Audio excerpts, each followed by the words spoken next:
Alrighty, let's get started. We're probably going to have a few more people join just as we kind of come to the 5 past mark, but I'll get going in the meantime. So welcome everyone to MyHR's webinar on restraints of trade. My name is Jocelyn Visser. I am one of the HR business partners here at MyHR. I am not in fact Sylvie Marsh Thrush, my wonderful colleague. We had a last minute change of hosts for this webinar, so that's why I'm here today instead. So I've already got a great question from Tom. So today's session, is it New Zealand specific or covering Aussie as well? This is New Zealand specific. I will be talking specifically about New Zealand employment law and case law, and I have very little understanding and coverage of Australian employment law. So if that's something that you want covered, you can definitely, and you're a MyHR client, you can definitely get in touch with our Oz team to find out kind of what the areas are in Oz. Okay, so just a little bit of housekeeping right at the top, team. Like I said, I'm Jocelyn, and we're going to be covering restraints of trade today with a specific New Zealand lens. This session is recorded, so you are welcome to ask any questions or put anything in the chat, but it is recorded and it will be made available publicly. So if there's anything that you want to ask anonymously, just let me know and I won't, read out your name. But it's a kind of topic that's a little bit less sensitive than some of the others we cover. So hopefully not a big deal. Feel free to ask questions during the session. You can use the chat box or the question and answer function. The question and answer function is definitely easier for me as a host. So if you want to ensure that your question gets answered, I'd pop it there so it doesn't get lost in the chat, but happy to keep an eye on either. Like I said, feel free to ask questions throughout, but I will also make sure we have time for questions at the end. So, today's topics, what are we going to cover? What are we going to talk about? So we're going to talk about all about restraints of trade. What are they? What's the difference between a restraint of trade and a non-solicitation clause? And, why would you use either or? Do you need one? Do you actually need to have a restraint of trade in your agreements? And if you do have one, how do you make sure it's compliant? And then we're going to do a bit of a focus on the Toba O'Brien case. So for those of you who maybe follow us at MyHR a little bit more closely, we did actually do an opinion piece on the Toba O'Brien case specifically, which was published in the Herald. So that kind of looked into what was interesting from our point of view about that case and why it wasn't necessarily as groundbreaking as a lot of media outlets painted it to be. So we'll talk a little bit about that as well. And then, like I said, we have time at the end for questions. So what is it? What is a restraint of trade? This is a clause in your employment agreement that lives beyond the period of employment. So goes beyond the employee's termination or end of the employment relationship. It stops employees working in direct competition with you and your business. So it's restraining their trade. Kind of the clue is in the name. It protects you as a business owner and employer from those trade secrets, intellectual property, things unique to you being taken and used for your direct competitors. Why they're kind of notoriously difficult to enforce is that employees or people in general have a right to work, and they have a right to work in their field that they have chosen to be specialized in. So where restraints of trade get tricky is, or from a court point of view, where courts are very unfavorable towards restraints of trade, is where the employer is trying to restrict the employee's ability to earn a living and work in their field of choice. So that's kind of a big thing to consider, is the restrictions have to be fair and reasonable, and you can't stop that person from working in their field. So what restraints of trade look at in a good and robust restraint of trade clause, which I'll go into a little bit more detail next, what it looks at is your period of time that you're enforcing that restraint. So 3 months, 6 months, whatever. The radius in which that affects. So is it all of the North Island? Is it all of New Zealand? Is it all of Auckland? Is it within 30 k's of your specific business? What's the radius that this covers?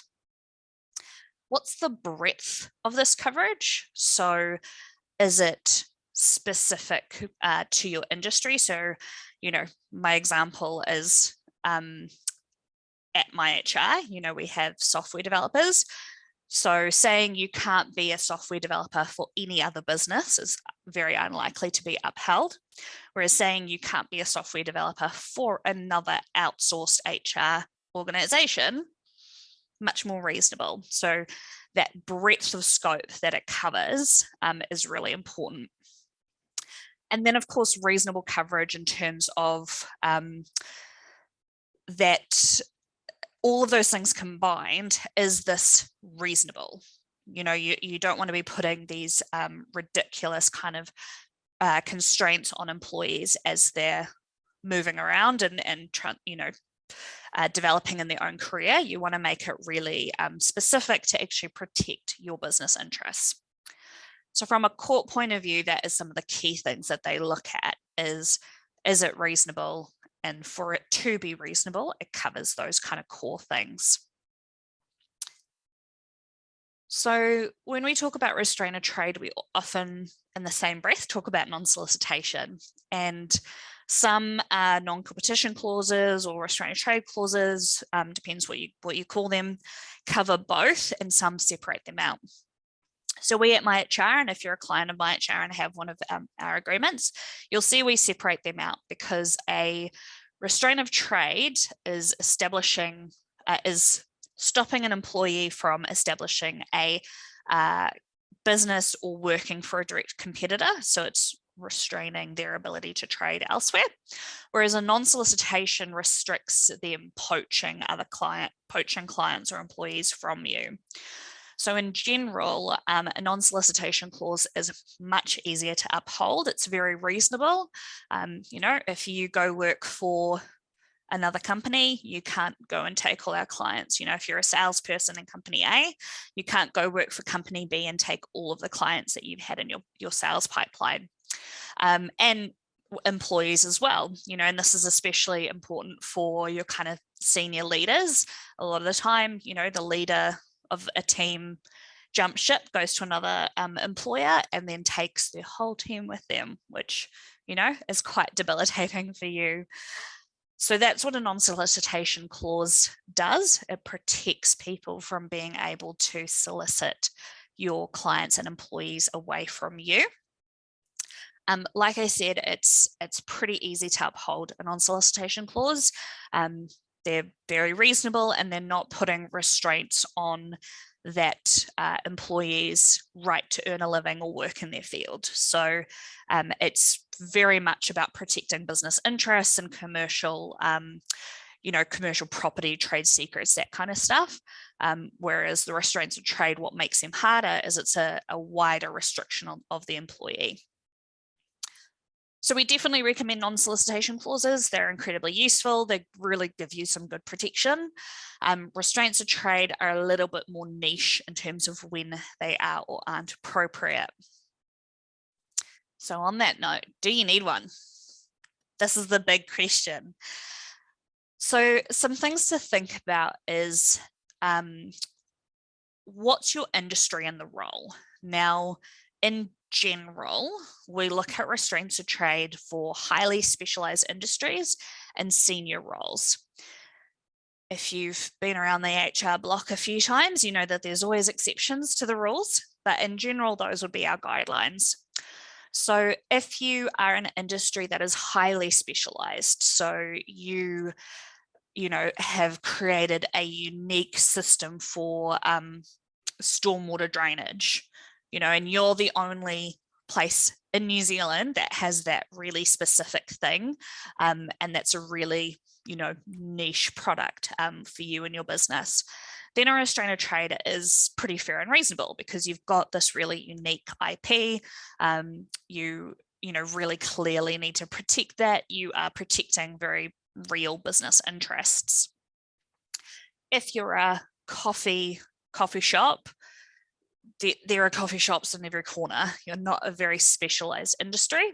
If there's something special about the way you do it, that might be different. But in general, you know, there's a lot of you, so it might not be as enforceable. And then that depends on the role. So like I said, in general, it's more acceptable for senior members. And again, what you want to weigh up is the potential risk of damage to the business versus the restraint you are putting on the employee. So if you're, I'm going to use my barista example, if you've got a senior barista, even if they're really freaking good and make the best coffees in the whole entire world, they don't really hold anything that's so special or unique to your business that it would be fair to put that restraint on them. And for their case, they are a barista. They are going to go work as a barista in other places. So putting a restraint on them is going to be quite a lot of restriction on them to actually continue their career. If I take a different example, you know, we have a finance consultant, then finance consultant for one company, they might do things really specific in that company and could take that to other companies to do the same thing. A restraint of trade in that situation, you'd want to look at restricting the IP and kind of certain information they have. You can't stop them from being a financial consultant elsewhere. Again, that's the role that they've, you know, that's the industry they work in. But there will be certain limitations that you could put on them to protect your business interests. So that's kind of what we mean in terms of thinking about the role and what's the potential for damage this person has to take that information elsewhere versus what restrictions are you putting on the employee. Sorry, I jumped ahead there. We've got a couple questions, so I'm just going to answer those quickly, and then I'll go into the next kind of aspects to think about and if you need a restraint of trade. So we've got a question here, what about non-solicitation of supplier relationships? Yes, so a good non-solicitation clause will cover clients, employees, suppliers, or any other kind of stakeholder relationships you may have, you know, funders. Yeah, that can be really specific to industries. You know, people have really specific lines of stakeholders that they can cover in that. So that's totally fine to do. And again, really gives you some good protection as an employer. If you've got a good supplier relationship and you kind of get discounts or you get preferential treatment or whatever because of that relationship, you certainly don't want that going to a competitor. So it's well within reason to restrict that and put that as part of your non-solicitation clause.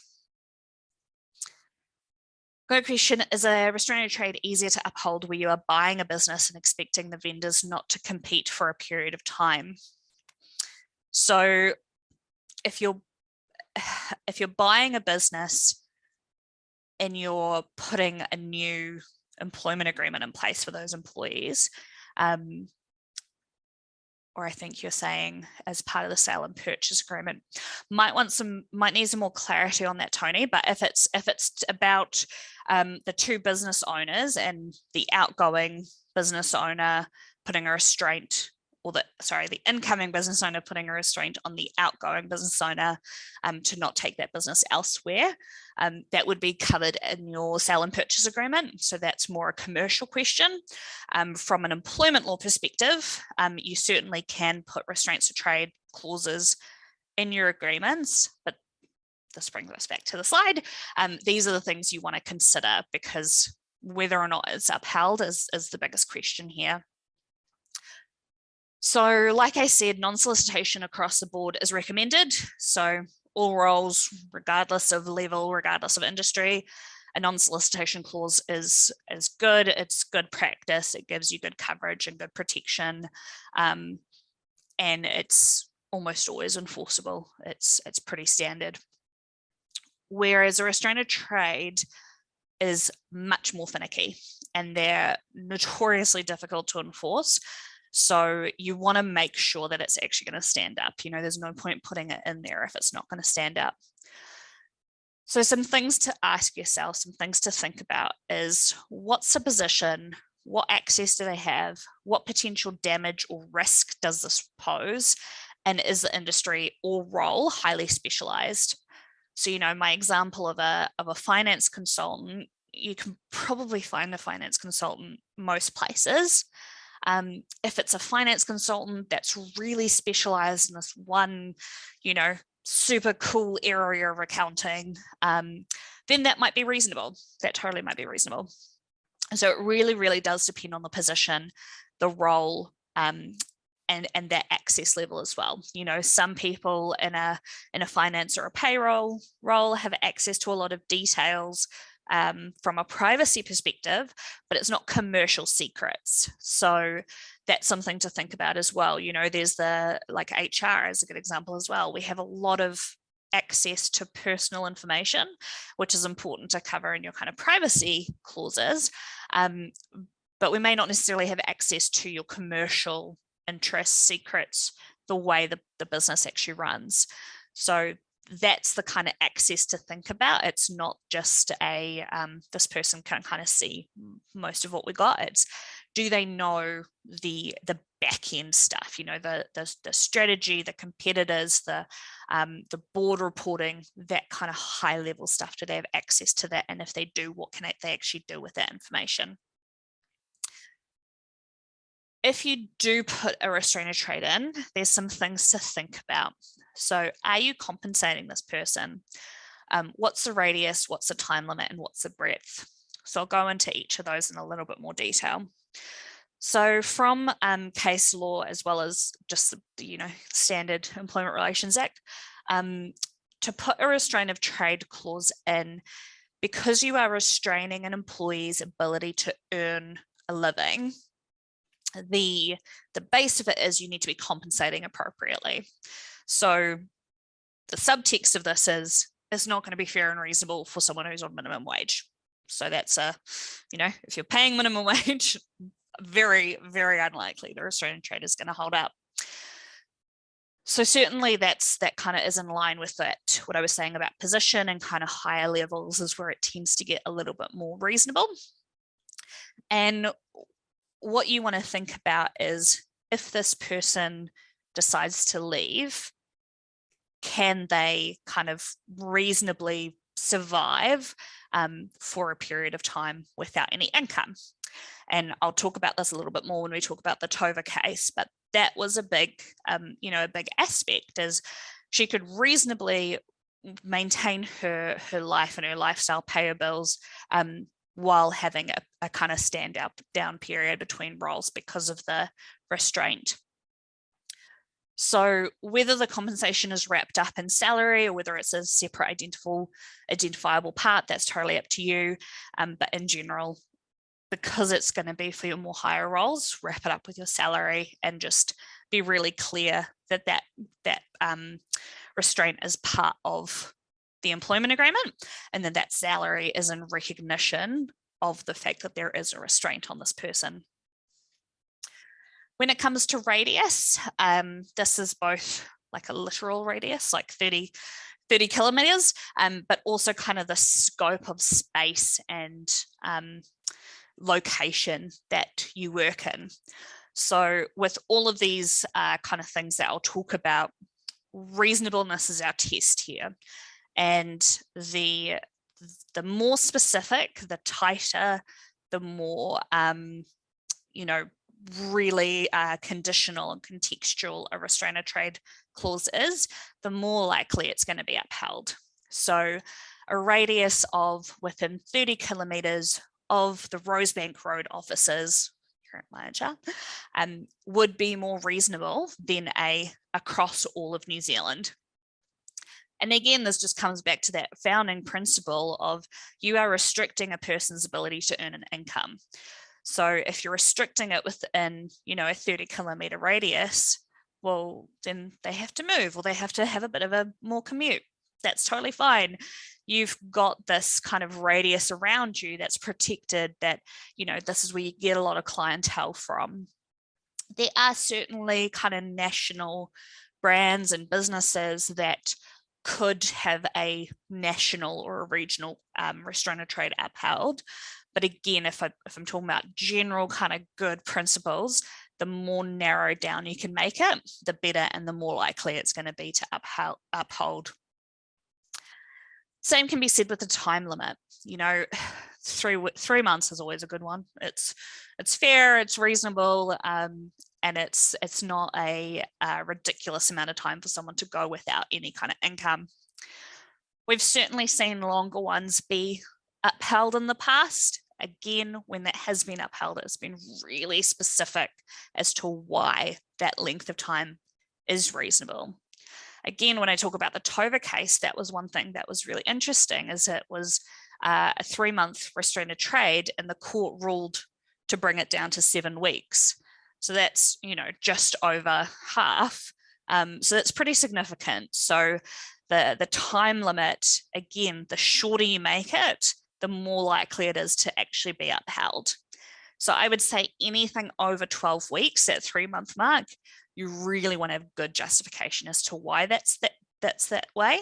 And if you can't justify it, bring it down to the 3 months, because then you'll actually be able to uphold it. And breadth. So this is what I was saying before about industry or kind of scope. So, you know, saying, I'm just going to stick with my software developer example, saying you cannot be a software developer for any software as a service company is a huge restriction that you're putting on that person. Whereas narrowing it down to you cannot be a software developer for a software as a service company that specializes in HR, well, that's limiting it. And that means you're putting less restriction on the employee and it's more likely to be upheld. It also means it's much more justifiable for you because, you know, sure, this person can go be a software developer for some, you know, finance firm. You just don't want them to do it for HR. You don't want them to take what they've learned here elsewhere. We've got another question. What about a restraint of trade on a franchisee by the franchisor if the franchisee ends a franchise agreement? Great question. I want to say franchisee and franchisor 5 times fast. Just a little tongue twister for the afternoon. So this usually is going to be covered by your franchise agreement. And again, this kind of comes more in the realms of commercial law, which isn't as stringent as employment law. Certainly the franchisor that is employing, well, sorry, I guess that would be the franchisee who is employing people. You could look at restraints of trade for those people. But in terms of you having a restraint of trade with your agreement with the franchisor, that would be covered by commercial law, not employment law. So hopefully that's good there. So to just kind of sum up this slide, if you are thinking about a restraint of trade clause, if you think you need one, have a think about what roles you would need it for and why. You know, you're not going to put it across the board. And I'd start with those more senior roles. You know, those senior roles do have access to a lot of, you know, confidential trade secret information that is, you know, represents a huge amount of your intellectual property. So focus on that, those kind of senior roles first, and then ask yourself those questions. What access do they have? What's the potential damage here? What restrictions am I putting on their ability to earn a living? And do they have quite a specialized role, and or are we in a specialized industry? And if you do want to pop one in, have a think of those other things. Are you compensating appropriately for this? What's your radius? What's your time limit? What's your breadth of that restriction? So editing current clauses. So this is if you've got one already, and now that I've talked about it, you're like, ooh, I don't think ours would stand up in court. Totally fair. As before, the core things to consider: what's your compensation like? Are you compensating for this? What's your radius? What's your time limit? And what's your breadth? So I'll talk through an example again at the end of this. If you are a MyHR client and you've got a restraint of trade clause, feel free to ask us to review it for you. You know, is this still legit? Would this actually be enforceable? And if you do make any changes, just remember to consult your team on those changes, especially if you're making it more restrictive. But even if you're making it less restrictive, which, you know, arguably is more favorable to the employee, you do just need to communicate with them and let them know that this is in place and why. So kind of talked about a few examples already, but let's kind of talk about someone who's an account manager for a coffee roastery. So they're based in Hamilton. She has clients across the North Island, and her employer has clients all around the country. So nationwide kind of supplier, key account manager, so has, you know, fairly good access to supplier lists, costing, you know, strategic kind of plan and growth strategies, things like that. So certainly from a role perspective, if we go through those kind of tests, I guess, that we laid out in the previous slide, certainly from a role perspective, it would be fair to have it in that role. It's a fairly senior role. This person certainly has access to commercially sensitive information, you know, like I said, those supplier lists, things like that. This person could potentially do some damage with that if they had that supplier information and worked for a competitor. They can take that and go, hey, actually X supplier is giving us this much, can you do it for this much, and, you know, lower prices and compete competitively. And then, so that's the access. Have a think about the restrictions that you're putting on her ability to earn a living. So you probably can't restrict her from being an account manager, but what could you restrict? Could you restrict her working for other coffee places specifically? And then, is the industry highly specialized? So, you know, I used the example of coffee before, being like, it's not a specialized industry unless there's some really unique way of roasting or roasting machinery, maybe, but honestly, you'd need to have a pretty good reason as to why it's kind of so specialized that you need one. So the answer to this isn't that you can't have one for Billy. There's enough justification to have one, and then it becomes how you write it.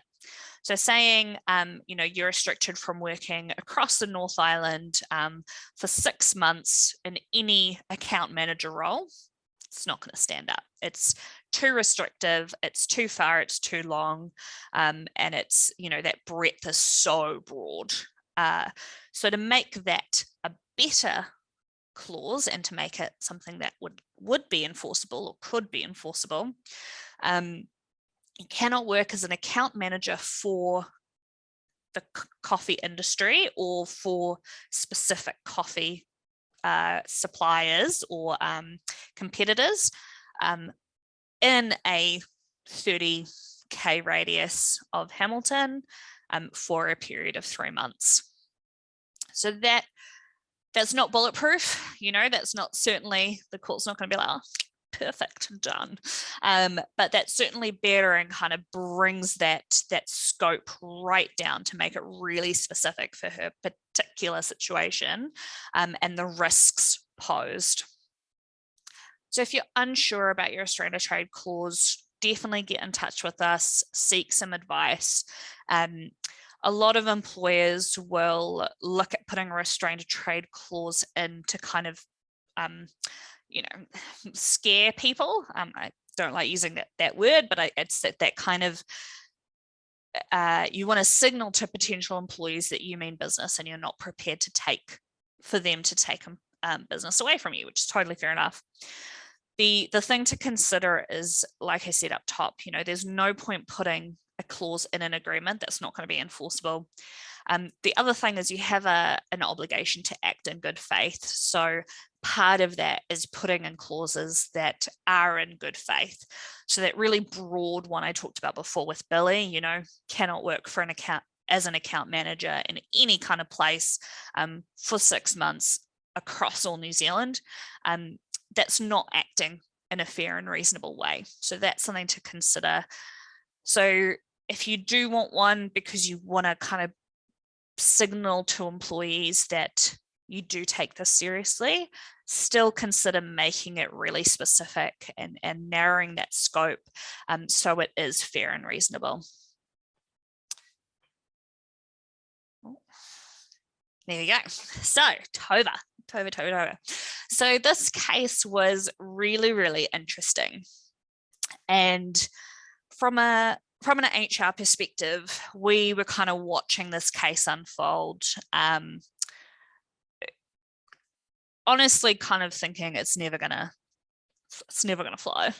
In a review of case law, there are much more cases where restraints of trades are thrown out than there are that they're upheld.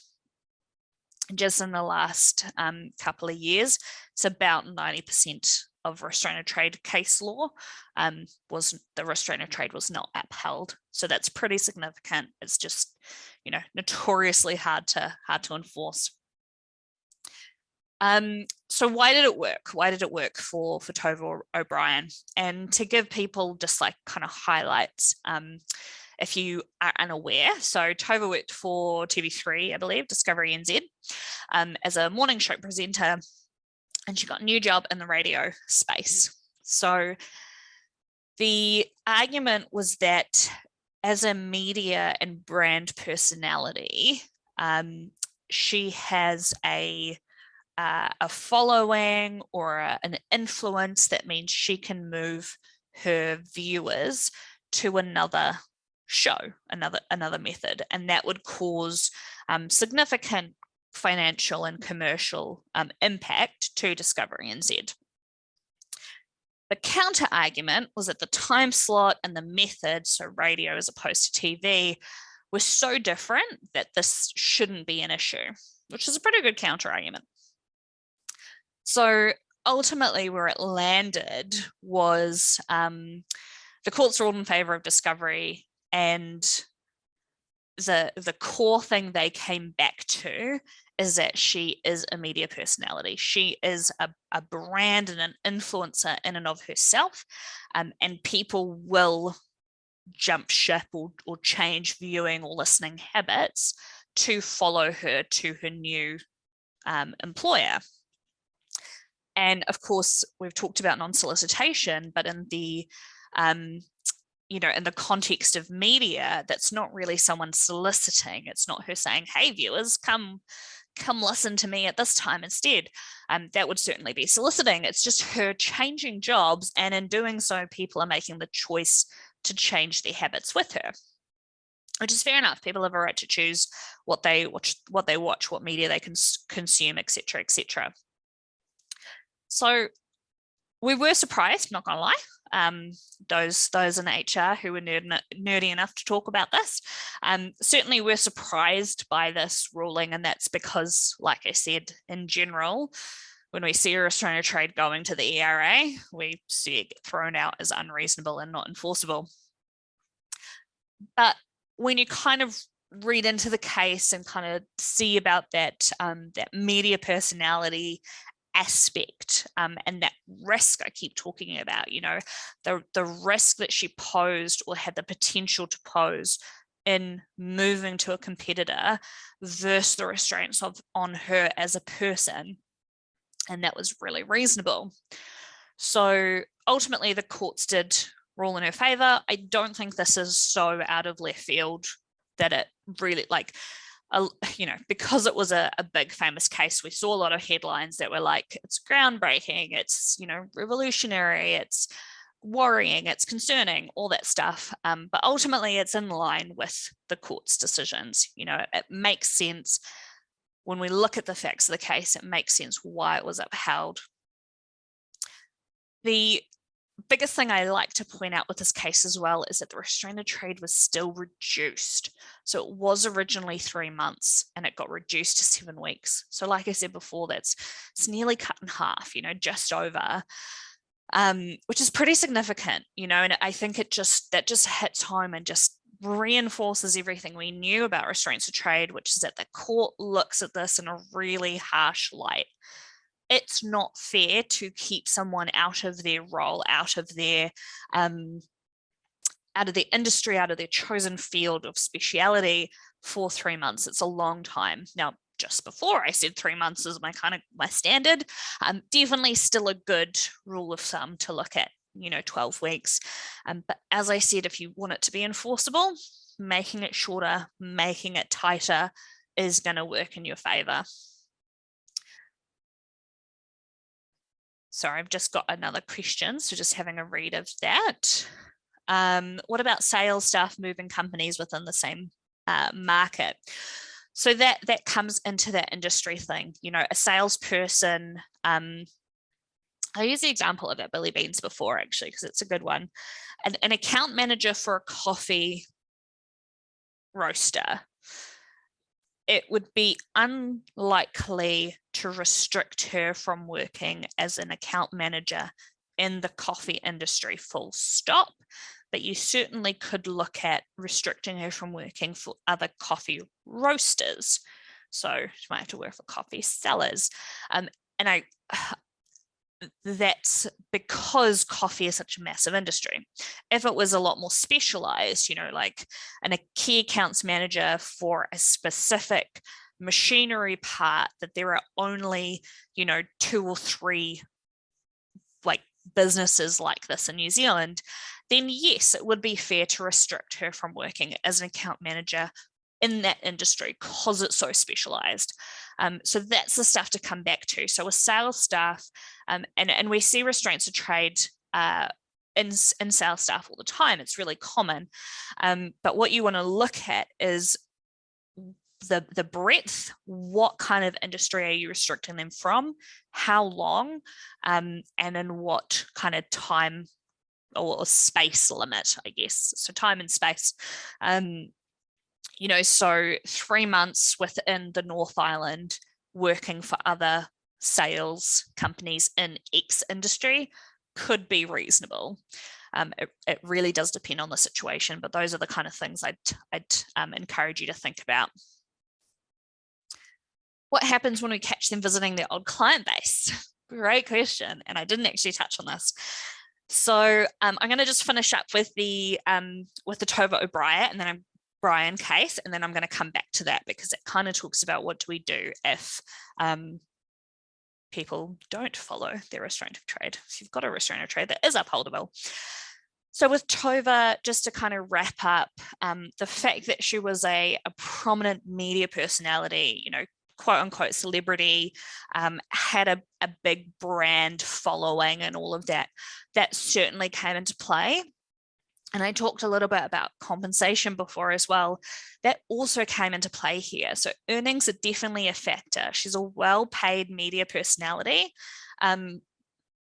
It's unlikely that 7 to 12 weeks unpaid, not working, would significantly impact her quality of life. Might be a little bit tight, but she's still going to pay her bills, her mortgage, her rent, whatever it is. And that's another thing that the courts really look at is the fairness and reasonableness to the employee and the employer.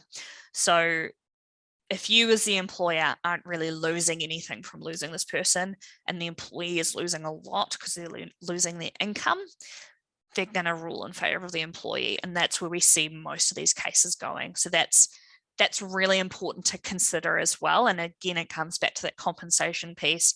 A restraint of trade for someone who's on or near minimum wage, I would guarantee it would be thrown out. Like it's just not enforceable. So my next slide is all about questions, but I'm going to talk about what happens if we do see someone soliciting clients, employees, or breaking their restraint of trade. So this is a fun one because the employment relationship no longer exists, but restraints of trade and non-solicitation and certain kind of privacy confidentiality clauses last beyond the employment relationship. So they're kind of different to a lot of the other employment law clauses or employment clauses in an employment agreement because they go beyond someone's actual tenure. So you find out you've had someone leave, they've resigned, whatever, and you find out that and you find out that they have been soliciting clients. The first point of call would be to do a cease and desist. And again, if you're a client of MyHR, this is something we can write for you. And essentially what you're saying is, hey person, we've noticed you taking these clients. This is how we noticed it. Remember, you have this clause and we are asking you to stop. And if you don't, we will be pursuing this with the ERA. And then essentially if they do stop, then you would go to the ERA and raise a case with them to essentially seek an injunction for that employee to stop and enforce the restraint of trade or non-solicitation and potentially seek damages. It's really, really unlikely to get damages in these cases, but it could happen. It is within the scope of probability. So first step, cease and desist. Second step, ERA, if they are soliciting people. So got another question, without sounding lazy, good way to start. Could we keep the scope of restraint vague, e.g. competitive, and leave it up to someone to challenge the breadth? They're going to work for coffee B, that's potentially too close. You certainly could, ultimately there's nothing stopping you, but this is where I come back to the kind of fundamentals of employment law, which is good faith and being fair and reasonable. And a clause in an employment agreement, regardless of what it is, that's too vague and intentionally vague, is not really acting in good faith. And if challenged, that's where the courts would kind of lie. So there's, there are many people who put these clauses in and try and get away with it. And, you kind of wait to see if it's challenged, which is totally a strategy that you can use. It is a risky strategy because it's not acting in good faith. And if it was challenged, it certainly would not fall in your favor. So I wouldn't recommend it. I'd definitely recommend against it. And what I'd rather recommend is that you look at what that kind of breadth and restraint is in a lot more detail to make it in good faith, as well as being more likely to be enforceable. What about restraint of trade or non-solicitation in a client supplier for services delivered by staff? I'm thinking what you mean there is you have a contract with a supplier and your staff are delivering services to them. If that's correct, then the kind of relationship you have there is kind of triangular employment relationship. So you are company A, you contract with company B, you hire employees under company A, and they do work for company B under your kind of umbrella. I see you've added another question. We are a supplier delivering the services to a client and want to stop them enticing our staff to work from them directly. Yes. Okay, great. Yes.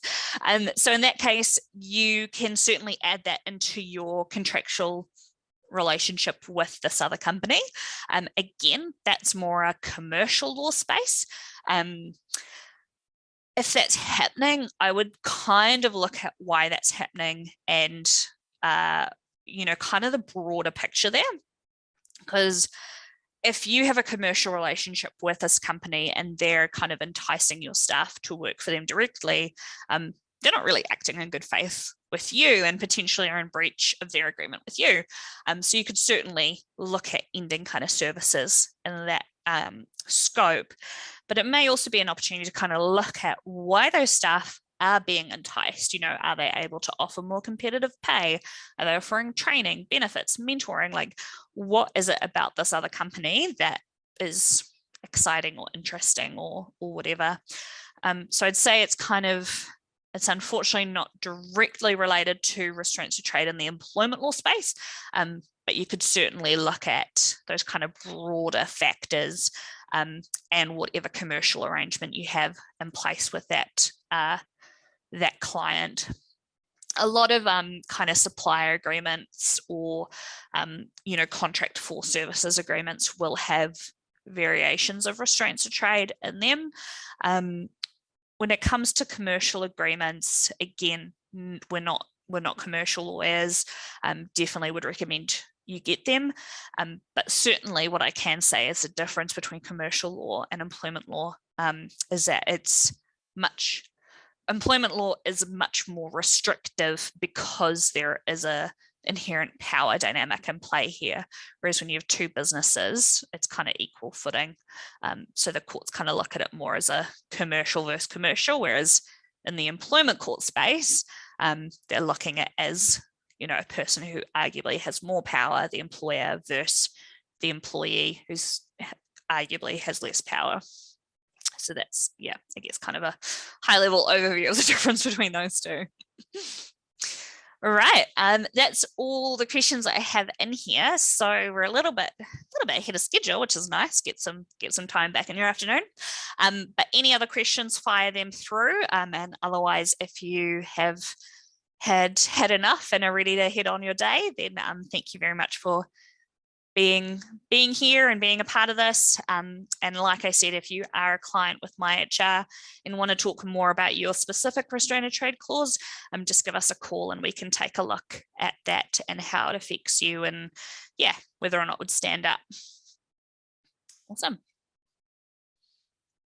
Thanks, Maureen. I'll stay on the line for a little bit while if there's any other questions that filter through.